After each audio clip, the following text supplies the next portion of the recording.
What's going on? Welcome back to the Ovens Garage. Today we're going to be installing a aftermarket steering box adapter plate onto my 1992 Dodge W250. This steering box plate is a great upgrade over the original steering box adapter because the original steering box plate flex and tend to develop cracks in those plates, which could eventually lead to failure. If they don't fail, they still do flex. This aftermarket upgrade is a great upgrade because it's nice and stiff, won't flex, and it definitely won't break over time. So here's the steering box plate from Vintage Truck and 4x4. Here's where the steering box sits onto this plate, and then this plate mounts to the frame. Comes with these grade 10 Allen bolts that go through here.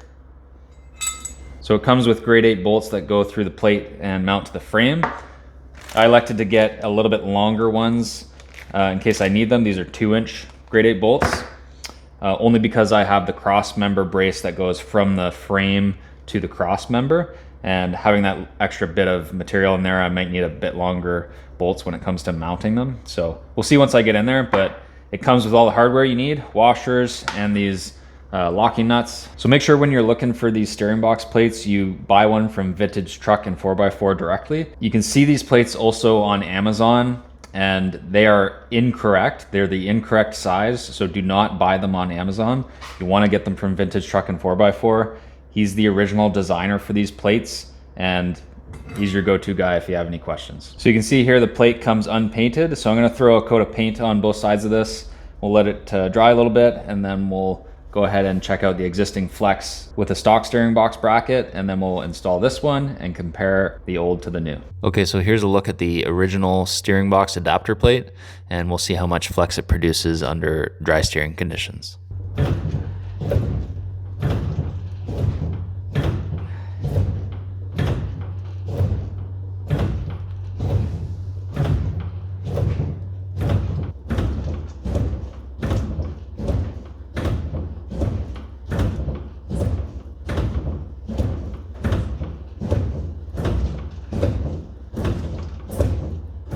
Okay, so here's just a look from underneath the truck. So only the 4-wheel drive trucks had this adapter plate that goes between the steering box and the frame. The 2-wheel drive trucks had the steering box mount right to the frame. You can see this brace that goes from the frame to this cross member. These are not original on these trucks, but you can buy these steering box braces off of a website called Dodge Connection. And I put these on both of my trucks just to stiffen up the frame to the cross member and prevent any sort of twisting motion, or at least help mitigate that. So good idea to put one of these on.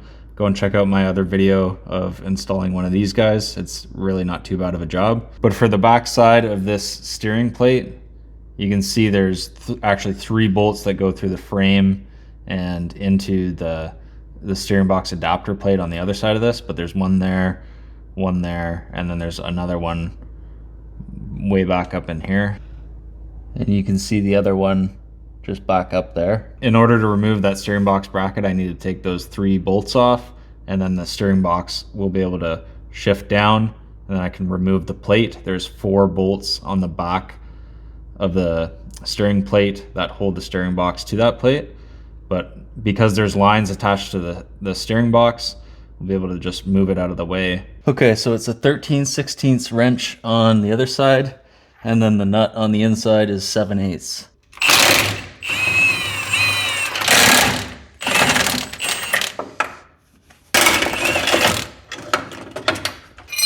Okay, I should be able to pull the steering box off the frame now. Had to use a pry bar because it was hitting kind of right up here, so just push this back, and now it's fully loose. I'm gonna try and get it away from the frame as much as possible now. There we go. Okay, now that I've got room, I'm gonna pull the bolts off the other side of the steering plate now. Okay, so you probably can't see them all, but there's 4 5/8 bolts on the back of this steering plate.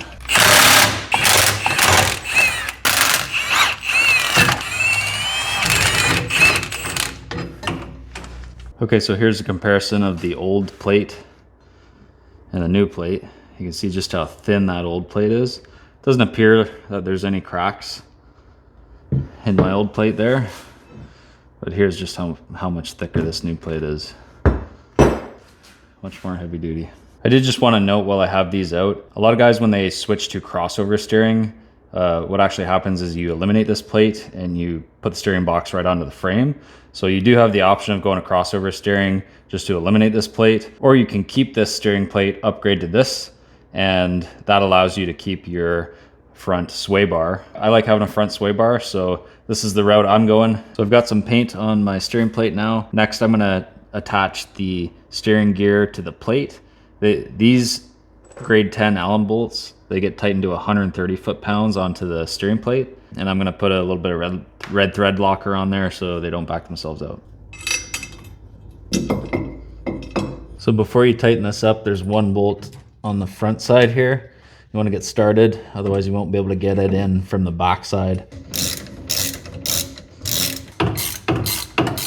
So this is the bolt I'm talking about at the front of the steering plate. Gotta make sure you put that in before you mount in the 4 Allen bolts, otherwise you won't be able to get this bolt in. I ended up deciding I'm just gonna run with all the 2-inch bolts that I bought, just so I have enough room there for the nut and the washer and everything. Okay, so I ran into a little bit of an issue here when I was trying to torque down these bolts that go from the plate to the steering box. So the steering box has threads in these little ears here for the 4 bolts, and there are no nuts on the back side. I followed the torque spec outline in the service manual, and in my service manual, it said 130 foot-pounds. The first bolt I went to torque, which was this back one here, it ended up stripping the threads in the ear. What I'm doing instead is I'm going to torque down all these other ones to 80 foot-pounds. And what I did was I ended up getting some nylon lock nuts for the protruding backside of these bolts. And I'm just gonna put these on there and also tighten them down with a wrench as tight as I can get them. So that way I have a bit of extra clamping force.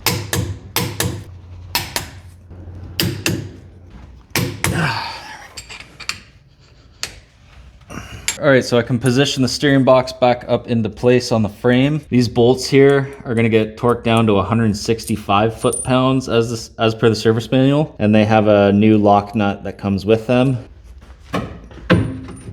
I ended up tightening these bolts to about 150 foot-pounds. So yeah, 1, 2, and then 3 right back up in there.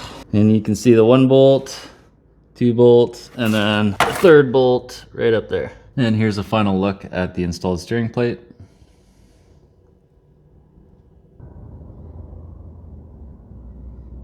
And here's an after shot of the steering box with the new adapter plate.